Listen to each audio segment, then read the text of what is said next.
All right, hello, welcome back. It's what day is it today? Wait, hang on a second. Oh yeah, it's Wednesday, August 3rd, and it's about 3:21 in the afternoon, and it's after work. I didn't actually work today. I did my teaching project, my big term project on teaching an in-service at a local nursing home about ethical considerations of the end of life, and it went great. Ah, it was so much fun. I can't wait to do it again.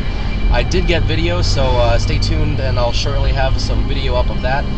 And one of the really fun things that happened was that right at the beginning of the in-service, this was on a dementia unit. It was on like a locked unit, and right at the beginning, one of the dementia residents walked into the room, pulled up a chair next to me, and participated in the conversation. She actually she spoke up just as much as any of the nurses or the social workers. Although she spoke using kind of vague and abstract language, it was clear that she found what I was talking about interesting, and she thanked me at the end, and that was a lot of fun. It actually went a lot better than I expected, and I think part of that has to do with the fact that it was attended by an interdisciplinary group of people.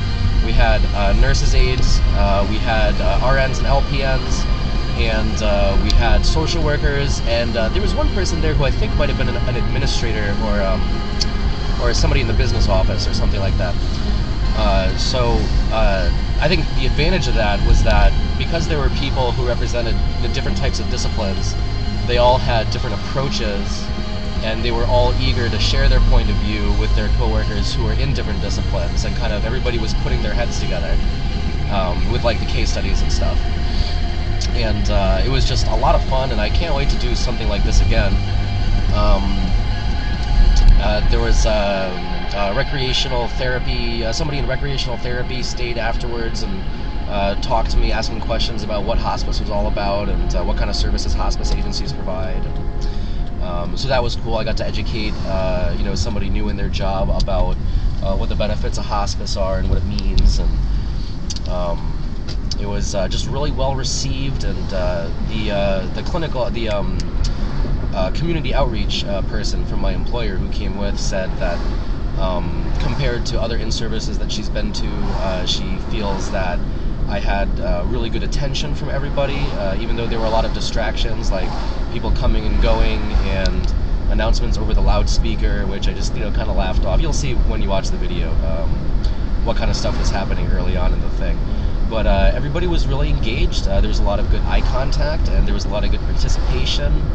And not everybody participated, but I didn't expect everyone to. But I think that the way that the discussion went as a group did support a positive learning outcome, that people were reflecting on situations that they had been in. I guess my biggest self-criticism of how it went down was that I did not what's the word? There were a couple of cases where people were sharing their own stories, and I didn't cause enough of that to happen. I think, of people just off the top of their head presenting me with their case studies. One of the social workers did that, and it was very interesting, and it involved a situation that I hear social workers mention a lot, which is a situation where somebody who's the power of attorney goes to court to override a dying family member's living will to establish a feeding tube that the person already put in writing that they didn't want. And what do you do about that? That was kind of like something that we didn't really have a clear answer for, besides trying to educate that person to make an informed decision. It's a really tricky situation. But having a dementia resident attend the in-service was probably my favorite thing about it. And I would love to do more in-services in dementia units specifically, because I've gotten so into dementia care in my first 3 years of doing this job, which really came as a surprise. I always thought when I was a student that I would be doing emergency, because ER is one of my favorite TV shows, so I wanted to be an emergency nurse, or ICU or something highly technical. And if you look at the statistics, you'll find that statistically men in nursing are more likely to be found in those types of milieus.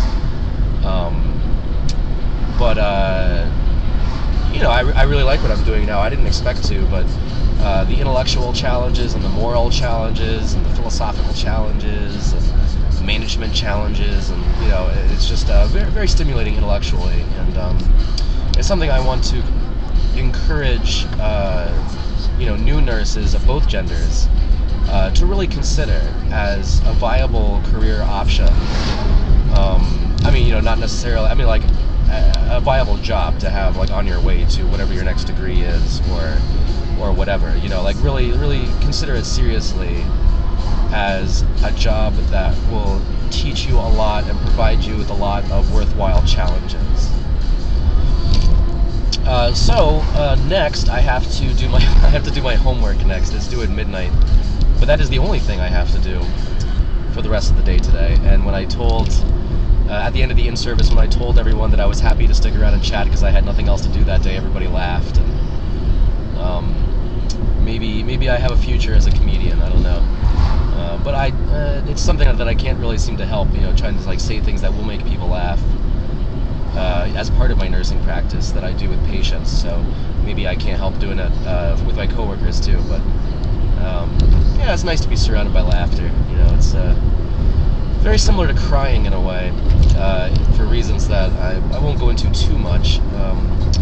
But crying fundamentally is, evolutionarily and behaviorally, is a method for summoning aid, summoning assistance. And don't want to go too much into the connection between them, but if you think about that in terms of laughter and crying being fundamentally connected somehow, if you think about it, you'll start to tease apart some things about that relationship. One of the things I really liked about this nursing home that I went to was that all of the patients' rooms, not all of the patients' rooms, but most of the patients' rooms had a picture of them when they were young and healthy, and kind of like a bio that actually kind of read like an obituary, which is kind of morbid, but it really gives you a feeling of what kind of person that person is, and what kind of things were important to them, what kind of work they did, who their family is, what their they kind of read like they were the bios or the obituaries for the living, or whatever you want to call them, were furnished by family members or friends. They didn't appear to be written by the staff. And I think that's a really great idea. I mean, that's the kind of thing in other nursing homes, people would look at that and say, well, that's a violation of their privacy. You can't post, all the details of their life on the wall, But it's the things that you would want people to know, that this person was chosen as Woman of the Year in this organization, and she used to run the Sunday school and stuff like that. And this was something that came up actually in English class when we were reading, what's the name of that book? The Diving Bell and the Butterfly, by, I forget the guy's name, but he was the editor of some famous fashion magazine in Paris. But one of the things that we touched on when we were analyzing that book was a conversation that two caregivers were having while pushing the protagonist around in his wheelchair. One of them had worked with him for a while, and the other one was new. And one of the caregivers was spending a lot of time talking about every little thing about him, like what his likes and preferences were, and about his history, and what he used to do for work, and what kind of person that he is. And this is stuff that you're not really going to find in our nursing documentation. I mean, you find a little bit of this stuff in social profiles and hospital discharges, if you're lucky enough to be furnished with comprehensive information about these things. But you do find some of that social profile stuff in there, but usually only if it's clinically relevant somehow. But to just focus on that by itself without being worried about what's clinically relevant or not, but just sharing what you know about, sharing what you appreciate about a person, really goes a long way to promoting their compassionate and comprehensive care at a time when they really need those things. And if they don't get those things, then everybody is going to have more work cut out for them than they really should need to have, because an ounce of prevention and a pound of cure and all that nonsense. But yeah, I guess that's it for my rambling for now. I'm back on day shift tomorrow and the next day, and I think I'm doing day shift this Sunday, and then the next weekend back on overnight on calls. So that should be exciting. I'll probably get a lot of video gaming in. Do a lot of Facebooking and playing video games and waiting for the book to ring. Waiting for the book to ring. No, waiting for the phone to ring. I want to be waiting for the phone to ring. See, I get those two mixed up sometimes because I read books on my phone all the time. So sometimes I'll say, why don't you give me a book call? No, that's not true. I never say that. But I do sometimes mix up the words phone and book. Oh, and then there's the word phone book too. Yeah, that might be another reason why I do that. So nothing else really planned for the rest of the day except homework, and I can put that off for a couple more hours. I think I don't have to start working on it really. It's going to be a really easy assignment. It's actually the assignment is just to educate my classmates about my specialty in nursing. So, that's negligible. I was so worried about what I was going to get for grades because, the last couple of assignments, including the written assignment for this project that I'm doing right now, I didn't really feel like I did a very good job of adhering to the rubric or to, really clearly articulating my goals. But I've been getting, 95% on all of them, so whatever. It's been pretty trivial so far academically, but it has provided me with a valuable opportunity to examine my practice and my learning style and my history as a nurse, my 3-year history as a nurse. I'm still a baby. Yep, I guess I'll call that a win. The community outreach person said that I was successful in my objectives, and the people who were there said that they were successful in their objectives, and my instructor finally, I finally got feedback from my instructor about this project, and she encouraged me to give, a written multiple choice test at the end that would rate my effectiveness as a speaker and the learning environment and whether or not they felt that their learning objectives have been met. And I can understand why she would encourage me to have some kind of objective data to support the achievement of those objectives.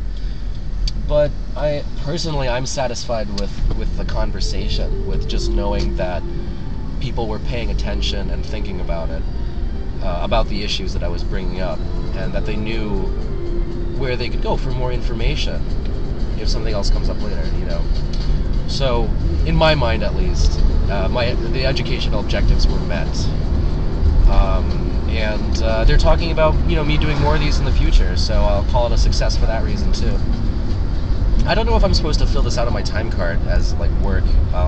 I'm fine with not doing that. Maybe they want me to do it so they have a record of it, but I would do stuff like this for fun, it's like a half hour, 2:30 to maybe 3:15, 3:20 with me staying later and talking to people. But yeah, more fun times ahead, more adventures in nursing. I'm kind of relieved that it's over, but I'm looking forward to the next one, now that I've done one, And that's it. Well, I hope you're having just as good of a day as I am, and I will see you tomorrow after work.